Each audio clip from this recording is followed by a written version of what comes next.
Okay, bago natin pag-usapan kung paano ba tayo magkakaroon ng balanseng buhay, ay pag-usapan muna natin kung saang area ba ng buhay natin tayo dapat maging balanse. Kasi pag merong isa dito ang hindi balanse ay maaapektuhan na niya ang iba pang area ng buhay natin. So number 1, we need to have mental balance. Sabi sa mga taga-Roma 12:2, huwag kayong makiayon sa takbo ng mundong ito. Mag-iba kayo sa pamamagitan ng pagbabago ng inyong pag-iisip upang maunawaan ninyo ang kalooban ng Diyos. Kung ano ang mabuti, kalugod-lugod at ganap na kalooban niya. Wow! Sabi sa talata ay mag-iba tayo o magbago tayo sa pamamagitan daw ng ano? Sa pagbabago ng inyong isip. Hindi ka magbabago sa pamamagitan ng iyong willpower. Hindi din mababalanse ang iyong buhay sa pamamagitan ng hard work. Pwede tayong maging masikap at matyaga sa paggawa ng isang bagay, pero pwedeng ito pala ay mali at hindi nagbibigay ng balanse sa ating buhay. Kaya nga ang pagbabago ay nagsisimula sa pagbabago ng isip, sa tamang pag-iisip na nakabase sa kasulatan ng Diyos. Na-realize ko na kung ano ang iniisip natin, ay makakaapekto ito sa ating behavior o action. Kaya kailangan natin ng mental balance. Sabi sa mga Kawikaan 23:7, sapagkat kung ano ang iniisip niya sa loob niya, ay gayon siya. Sabi sa talata ay kung anong iniisip mo, ay ganun ka din sa iyong buhay. Kung anong iniisip mo patungkol sa iyong sarili, kung anong iniisip mo patungkol sa Diyos, kung anong iniisip mo patungkol sa iyong asawa, magulang, anak, trabaho, negosyo, o ministry, ayun ang iyong iaakto o gagawin. Halimbawa, kapag nasa isip mo na hindi ka na mapapatawad ng Diyos, ay ang automatic na behavior mo ay ang paglayo sa Diyos. Kapag nasa isip mo naman na ang kaligayahan ay matatagpuan mo sa relasyon at pera, ay doon mo uubusin ang iyong oras at lakas at isasantabi mo ang Diyos. Kaya kailangan mabago yung ating isip para magkaroon ng pagbabago sa ating behavior. So, paano ka magkakaroon ng mental balance? Salain mo mga iniisip mo. Huwag mo i-entertain ang mga bagay na hindi naka-align sa kung sino ka sa paningin ng Diyos at naka-align sa kung ano ang purpose ng Diyos para sa iyong buhay. Huwag mo paglaruin at tanggapin ang mga ideas na hindi naman makakabuti sa iyo. Halimbawa, noong araw na hindi ko pa kilala ang Panginoong Yesus ay talaga namang madali ako maniwala sa sinasabi ng iba. Sabi ng barkada ko ay mas marami kang babae, mas macho ka, bida at mas magaling. So ako naman ay talagang nakikipagpagalingan ako sa pambababae. Ang problema ay nagdulot ito ng gulo. Mga nasaktan na tao, namatay ng mga inosenteng bata dahil nagpa-abort ako ng 4 na beses sa iba't ibang babae. Nagdulot din ito ng kasinungalingan, pagiging makasarili at iba pang kasalanan sa buhay ko. At narealize ko hindi lang ako yung nabibiktima ng maling kaisipan. Marami ding tao na aapektuhan din ngayon ng kaisipan na you only live once. YOLO, isang beses ka lang mabubuhay sa mundong ito kaya gawin mo na lahat ng gusto mo. Narealize ko ang mga naniniwala dito sa YOLO, you only live once, ay ang mga taong gusto ng kalayawan at kasiyahan sa buhay. At ito yung kanilang nagiging excuse. Isang beses ka lang mabubuhay sa mundo kaya eat, drink, and be merry. Tapos, magpo-post sa social media, pumunta ako sa ganitong lugar, naubos ang aking savings. #YOLO.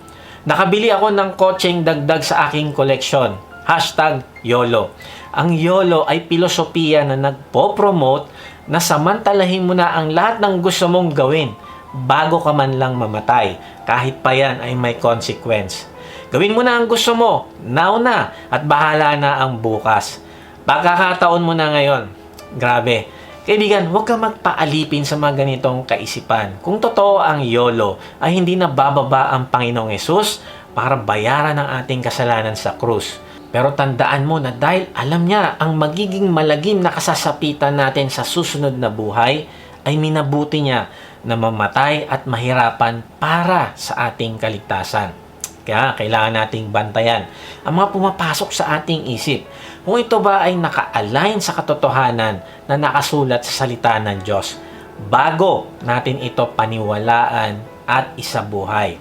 Sabi sa 1:8-32, makikilala ninyo ang katotohanan at ang katotohanan ang magpapalaya sa inyo. Kung alam mo ang katotohanan na nakasulat sa Bible, ay magkakaroon ka ng freedom. Freedom mula sa mali at negatibong kaisipan na magreresulta ng tamang pananaw na makakapagpabago sa iyong buhay. Bantayan mo din ang iyong isip mula sa mga lason na binabasa o pinapanood mo. Kadalasan ito nagiging dahilan para gumawa ka ng maling desisyon sa buhay o makaapekto sa iyong pagkatao. Halimbawa, ayon sa pag-aaral ay ang panonood ng porn ay nagiging resulta ng addiction sa sex. Nagiging resulta din para hindi ka na masatisfy sa iyong asawa. Nagre-resulta din ng sexually transmitted disease o maagang pagbubuntis o magre-resulta na gumawa ka ng pangahalay sa kapwa. Kaya kaibigan, palitan mo ang mga binabasa mo at pinapanood ng salita ng Diyos dahil ito ang magbabago ng iyong buhay patungo sa tagumpay na makakabuti sa iyo. Kaya ito yung dapat nating ilagay sa ating isip. Sabi sa mga taga Filipos 4:8, bilang pagtatapos mga kapatid, dapat maging laman ng inyong isip ang mga bagay na karapat-dapat at kapuri-puri, mga bagay na totoo, marangal, matuwid, malinis, kaibig-ibig at kagalang-galang. Wow! Ito mga karapat-dapat, kapuri-puri, mga bagay na totoo, marangal, ay matatagpuan mo lang sa salita ng Diyos. Kaya pala si David, ganoon niya kamahal ang salita ng Diyos. Sabi sa Salmo 119:11, ang salita nyo ay iningatan ko sa aking puso upang hindi ako magkasala sa inyo. Wow, kaya pala matagumpay si David at malapit sa Diyos ay hindi dahil sa matalino at matapang, kung hindi iniingatan niya sa puso ang salita ng Diyos. Kaibigan, kung gusto mo magkaroon ng pagbabago, ay ingatan mo ang salita ng Diyos sa iyong isip at puso at ang mabuting behavior o action ay susunod. Tapos hindi lang yon, huwag ka ding huminto mag-aral. Kung gusto mo maging mentally fit, ay huwag kang huminto ng pag-aaral ng salita ng Diyos. Huwag ka ding hihinto ng pag-aaral ng bagong skill. Sabi sa Kawikaan 19:8, ang taong nagsisikap na magkaroon ng karunungan ay nagmamahal sa sarili at ang pagpapahalaga sa pangunawa ay uunlad. Sabi sa pag-aaral ay kapag umidad na daw ng 30 years old ang tao, ay humihinto na ito ng pag-aaral ng bagong skill.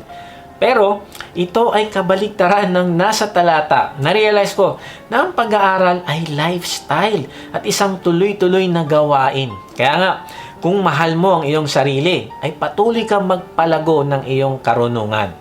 Kaibigan, tanong mo ito sa sarili, kailan ka huling nag-aral ng bagong skill? Naalala ko si Irene, yung aking asawa, ay nag-aral ng sound system at live streaming setup. Mahirap pero nakita ko na nagsikap siya na matuto para magamit niya sa ating live stream online worship every Sunday. Kaibigan, kailan mo ginawang araw-araw ang pagbabasa ng Biblia? Kailan ka huling umattend ng D-group?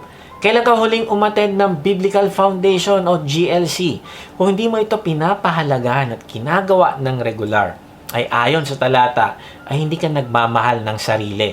Hindi mo pinapahalaga na maunawaan mo ang wisdom na galing sa Diyos. Sabi sa Mateo 11:29, sundin ninyo ang mga utos ko at matuto kayo sa akin dahil mabait ako at mababang loob. Makakapagpahinga kayo. Ang discipleship ay habang buhay na pag-aaral para matuto sa Panginoon at sundin ang anumang purpose niya para sa buhay natin.